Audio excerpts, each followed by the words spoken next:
कर रहे हैं तो सनातन धर्म पर, इस्लामिक लोग यदि किसी पर प्रहार कर रहे हैं तो सनातन धर्म पर, ईसाई लोग यदि किसी पर प्रहार कर रहे हैं तो सनातन धर्म पर, नास्तिक लोग यदि किसी पर प्रहार कर रहे हैं तो सनातन धर्म पर। और सबसे बड़ा दुर्भाग्य हम समस्त सनातन धर्मियों का यह है कि आज इस समय जब सनातन धर्म पे सब आघात कर रहे हैं तो अपने ही कुछ भाई, अपने ही कुछ सनातन धर्मी, अपने ही कुछ सनातन के लोग सबसे ऊंचे पदों पर बैठ करके इस यात्रा का विरोध कर रहे हैं। ताली बजाने की बात नहीं है, ये बहुत दुख की बात है। एक समय था सन 1923 में स्वामी श्रद्धानंद ने सबसे पहले पिछड़े और बिछड़े हिंदुओं को गले से लगाने के लिए, उनको यथोचित सम्मान दिलाने के लिए अखिल भारतीय शुद्धि सभा की स्थापना की थी और 10 लाख उन लोगों को घर वापसी कराई थी जो हमारे दलित भाई किसी कारण से यथोचित सम्मान ना मिलने के कारण या तो मुसलमान बन गए थे या फिर ईसाई बन गए थे। जिस समय कश्मीर में धर्मांतरण का कुचक्र बड़ी तेजी से चल रहा था, हरि सिंह नलवा वहां के राजा हुआ करते थे। स्वामी श्रद्धानंद को वहां कई लोगों ने बुलाया कि यहां बचा लो हिंदुओं को, गले से लगा लो हिंदुओं को। तब भी हमारे कुछ सनातन धर्मियों ने राजा के पास जाकर के पूज्य महाराज श्री कहा था कि यदि ये श्रद्धानंद कश्मीर की धरती में घुस गया तो हम झेलम नदी में कूद कूद करके अपने प्राणों की आहुति दे देंगे। लेकिन भाइयों, वे लोग झेलम नदी में तथा कथित सनातन के कालनेमी कूद के नहीं मरे, लेकिन एक समय के बाद काट काट करके कश्मीर से भगा दिए गए। और आज हम वही कर रहे हैं। जिस समय पूज्य महाराज श्री के साथ होना चाहिए उस समय आरोप लगा रहे हैं कि हम ऐसा कर देंगे तो वैसा हो जाएगा, वैसा कर देंगे तो ऐसा हो जाएगा। ऐसे लोगों को दरकिनार कर दो। आज यहीं के एक व्यक्ति का, एक नेता का मैं प्रवचन सुन रहा था, व्याख्यान और बयान सुन रहा था। वो कह रहे थे कि ये कैसा सनातन धर्म है, मैं इस सनातन धर्म को नहीं मानता जो इसके ग्रंथ कहते हैं स्त्री शूद्रो न धीयतामिति श्रुते। स्त्री और शूद्रों को वेद पढ़ने का अधिकार नहीं है, वेद सुनने का अधिकार नहीं है, ऐसा सनातन कहता है। ये सरासर झूठ है।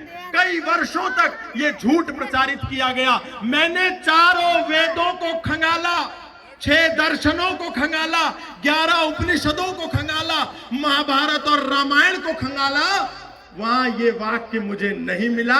ये कपोल कल्पित वाक्य है। जबकि एक दूसरा वाक्य वेद में मिला जहां परमपिता परमात्मा कहते हैं यथेमाम वाचम कल्याणी मां वदानी जनेभ्यः ब्रह्मराजन्याभ्याम शूद्राय च आर्याय च स्वाय चारणाय च। परमपिता परमात्मा कह रहे हैं मैंने इस कल्याणी वाणी वेद का उपदेश प्रत्येक मानव मात्र के लिए किया है, चाहे वो ब्राह्मण हो, क्षत्रिय हो, वैश्य हो या शूद्र हो अथवा फिर वो महिला हो। इसलिए मैं कहना चाहता हूं हिंदुओं, अपने ग्रंथों को पढ़ो। हर संस्कृत का वाक्य शास्त्र वाक्य नहीं होता, लेकिन हर शास्त्र का वाक्य संस्कृत में जरूर होता है। इस अंतर को समझो। कोई भी आता है, हमारे सनातन ग्रंथों के पढ़ने के अभाव के कारण कुछ भी उल्टा सीधा बोलता है, हम उसको स्वीकार कर लेते हैं। इसको स्वीकार करने की जरूरत नहीं है। अपने ग्रंथों का स्वाध्याय हमको बढ़ाना होगा, हमको श्रीमद् भगवत गीता को पढ़ना होगा, हमको वेदों के सार को पढ़ना होगा और सत्य के मार्ग पर प्रशस्त होना होगा। मैं आप लोगों से कहना चाहता हूं, अभी आदरणीय श्रद्धामयी दीदी बता रही थी काजल जी कि कैसे हमको बेवकूफ बनाया जाता है। हम तो अपने मंदिरों में कहते हैं ओम भूर्भुवः स्वः तत्सवितुर्वरेण्यं भर्गो देवस्य धीमहि धियो यो नः प्रचोदयात्। हम उस प्राण स्वरूप दुख नाशक सुख स्वरूप श्रेष्ठ तेजस्वी पाप नाशक देव स्वरूप परमात्मा को अपनी अंतरात्मा में धारण करें, वह परमात्मा हमारी बुद्धि को सन्मार्ग की ओर प्रेरित करे। May Almighty illuminate our intellect towards the righteous path. हम तो ये प्रार्थना करते हैं ईश्वर से, हम तो हमारे मंदिर में सुबह और शाम एक ही आवाज आती है, धर्म की जय हो, अधर्म का विनाश हो, प्राणियों में सद्भावना और विश्व का कल्याण हो। लेकिन चूंकि हम संस्कृत नहीं जानते, क्योंकि हम अपने ग्रंथों को नहीं जानते, तो हम सोचते हैं जैसे हम संस्कृत में ईश्वर से कामना कर रहे हैं सबके कल्याण की, सर्वे भवन्तु सुखिनः सर्वे सन्तु निरामया सर्वे भद्राणि पश्यन्तु मा कश्चित् दुःख भाग् भवेत्, ऐसे ही ये दिन में 5 बार जो आवाज आती है, ये अपनों की उपासना कर रहे होंगे, अपनों की इबादत कर रहे होंगे। क्योंकि हम संस्कृत नहीं जानते तो अरबी का तो सवाल ही पैदा नहीं होता। इसीलिए हमको लगता है अरे उनमें भी शामिल हो जाओ, जबकि वास्तविकता है कि जो 5 बार आवाज आ रही है वो किसी की इबादत नहीं है, अपितु प्रत्येक हिंदू को चुनौती है। और वो कह रहे हैं कि ला इलाहा इल्लल्लाह मुहम्मदुर रसूलुल्लाह अशहदु अल्ला इलाहा इल्लल्लाह व अशहदु अन मुहम्मदन अब्दुहु व रसूलुहु। वो कह रहे हैं अल्लाह ताला के सिवा कोई इबादत करने योग्य नहीं है और मोहम्मद साहब के सिवा उसका कोई रसूल नहीं है। हमको लगता है इबादत कर रहे हैं, इबादत नहीं कर रहे। हमको चेतावनी दे रहे हैं कि अल्लाह के सिवा यदि राम की यात्रा निकाली तो पत्थर बरसाने के लिए हम तैयार बैठे हैं। जागो, अपने हृदय में उस चेतना को जागृत करो। हमको लगता है वेद कह रहा है इंद्रम वर्धन्तु अप्तुरः पाघ्नन्तो रावणा कृण्वन्तो विश्वमार्यम।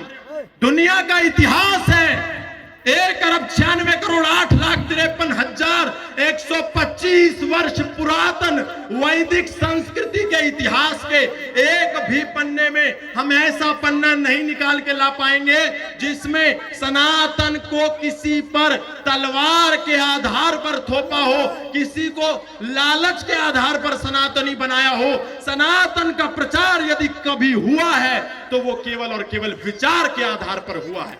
लोग आए और आकर के सनातनी बन गए। सनातन का सिद्धांत इतना गहरा था कि मौलाना महबूब अली आए, उन्होंने वेद को पढ़ा और महेंद्र पाल आर्य बन गए।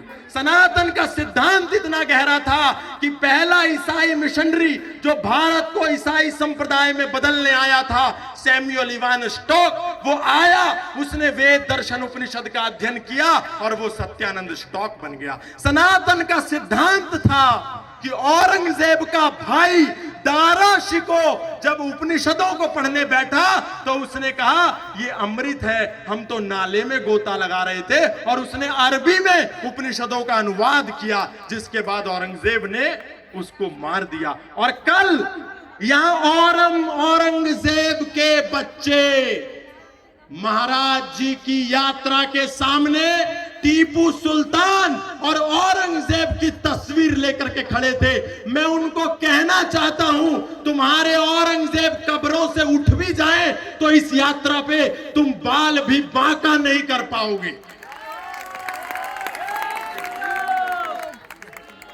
कहीं का भी हो, चलिए मान लिया यहां का नहीं था, पर हिंदुओं की यात्रा पर औरंगाबाद की, क्षमा कीजिए, वो वीडियो ऐसे वायरल किया कि महाराज श्री की यात्रा की है। औरंगाबाद में ऐसा हुआ कि हिंदुओं की यात्रा पर टीपू सुल्तान की फोटो दिखाई और उसकी दिखाई औरंगजेब की। तो ये हमारे को क्या दिखाना चाहते हैं? मैं सनातन धर्म के इस सबसे बड़े मंच से कहना चाहता हूं, मुसलमानों, तुमको यदि इस देश में अशफाकुल्ला खां का जूता भी अपने घर में लगाना है तो लगा लो, हम उसकी पूजा करेंगे। अब्दुल कलाम के जूते की भी पूजा करेंगे, लेकिन हम इस देश में जिन्ना, तैमूर लंग, टीपू सुल्तान को कभी सम्मान नहीं देंगे। इसलिए मैं अंत में कहना चाहता हूं, हिंदुओं से, आप लोगों से आह्वान करना चाहता हूं कि जिस हिंदू ने नव में जाकर नक्षत्रों को दी है संज्ञा, हम सबको जागना होगा, पूज्य महाराज श्री जगाने आए हैं। जिस हिंदू ने नव में जाकर नक्षत्रों को दी है संज्ञा, जिसने हिमगिर का वक्ष चीर भू को दी है पावन गंगा, अरे जिसने सागर की छाती पर पाषाणों को तैराया है, हर वर्तमान की पीड़ा को हर जिसने इतिहास बनाया है, अरे जिसके वेदों ने घोष किया किणवंतो विश्वमार्यम का, जिसका गौरव कम कर न सकी रावण की स्वर्णमयी लंका, जिसके यज्ञों का एक हव्य 100 पुत्रों पर झनक रहा, जिसके आंगन में भयाक्रांत धनपति बरसाता झनक रहा, जिसके पावन बलिष्ठ तन की रचना महर्षि मुनियों ने की, राघव ने वन में भटक भटक जिस तन में प्राण प्रतिष्ठा की, वो शाश्वत हिंदू जीवन क्या बस स्मरणीय मात्र रह जाएगा। अरे उसकी पावन गंगा का जल क्या नालों में बह जाएगा, उसके गंगाधर शिव शंकर क्या ले समाधि सो जाएंगे, उसके पुष्कर उसके प्रयाग क्या गर्त मात्र हो जाएंगे। यदि तुम ऐसा नहीं चाहते तो फिर तुमको बढ़ना होगा, अपने बच्चों को गुरुकुल भेज वैदिक संस्कृति को पढ़ना होगा। अरे यदि तुम ऐसा नहीं चाहते तो फिर तुमको जगना होगा, हिंदू राष्ट्र का बिगुल बजा दानव दल को डलना होगा। और ये केवल देश उनका नहीं है जो युद्धों में मर जाते हैं, क्या ये देश उन्हीं का है जो युद्धों में मर जाते हैं, अपना लहू बहाकर रक्षा संस्कृति की कर जाते हैं। ऐसा युद्ध धर्म की खातिर सबको लड़ना पड़ता है, संकट की घड़ियों में सबको सैनिक बनना पड़ता है। अरे घास फूस की रोटी खाकर राणा नहीं लड़े थे क्या, बंदा बैरागी के सिर पर हाथी नहीं चढ़े थे क्या, अरे झांसी की रानी अकली राजधानी लुटवा देती है और पन्ना धाय धर्म के खातिर बेटा कटवा देती है। तो क्या हम कुछ दिन अगर भोजन ठीक से कभी नहीं मिला थोड़ा पैर में दर्द हो गया, कोई बात नहीं, ये समय है अभी सनातन धर्म को कुछ देने का। इसलिए आप सब जागृत हो जाएं, आप सभी पढ़ें, क्योंकि जब पढ़ेगा हिंदू तब बढ़ेगा हिंदू और तब घटने से बचेगा हिंदू।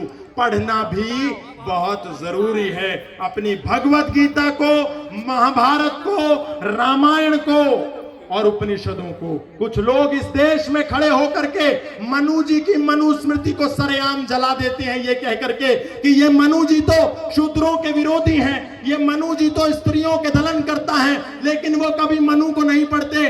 वो मनुस्मृति में कहते हैं शूद्रो ब्राह्मण तामेति ब्राह्मणश्चैति शूद्रताम क्षत्रिया जातमेवं तु विद्या द्वेषा तथैव च। मनु कह रहे हैं कि इस देश में, इस धर्म धरा पर, इस भूमंडल पर यदि कोई पढ़ लेता है, लिख लेता है, तो वो शूद्र भी ब्राह्मण बन सकता है। और यदि कोई कुछ नहीं करता, कुछ क्षत्रियत्व का कार्य करता है, तो वो क्षत्रिय बन जाता है। पूज्य बहन जी बता रही थी, चातुर्वर्ण मया सृष्टम गुण कर्म विभागशा। 4 वर्णों का विभाजन गुण, कर्म और स्वभाव और योग्यता के आधार पर हुआ। इसलिए जातिवाद में नहीं बटना है। वैदिक संस्कृति कहती है समान प्रसवात्मिका इति जाति। यदि जाति हमारी कोई है तो मानव जाति है, और उसमें 2 उपजातियां हैं, एक स्त्री और एक पुरुष, ऐसा वैदिक संस्कृति कहती है। इसीलिए मिलिए, आइए हम सब मिलकर के पूज्य महाराज श्री के संकल्प को सार्थक करें, क्योंकि बहुत दिनों के बाद एक ऐसा सन्यासी, एक ऐसा तपस्वी, एक ऐसा साधक, एक ऐसा योद्धा, एक ऐसा विरक्त भाव वाला वैरागी हम सबको मिला है। पहले स्वामी श्रद्धानंद ने किया तो इन लोगों ने, अब्दुल ने उनको गोली मार दी, और इसी प्रकार के कार्य पंडित लेखराम ने किए, उनको गोली मार दी। महाशय राजपाल ने किए, उनके सीने में चाकू घोंप दिया। इसलिए हम सब एक हो जाएं, कोई हमारे आराध्य को बारे में कुछ ना कह पाए, और पूज्य महाराज श्री का जो संकल्प है उसको हम चरितार्थ करने के लिए अपना योगदान दें। इन्हीं शब्दों के साथ बहुत बहुत धन्यवाद। एक बार जय घोष कर दीजिए, बोलिए बागेश्वर धाम की, मर्यादा पुरुषोत्तम श्री राम की, योगेश्वर भगवान श्री कृष्ण की। बहुत बहुत धन्यवाद, बहुत बहुत आभार।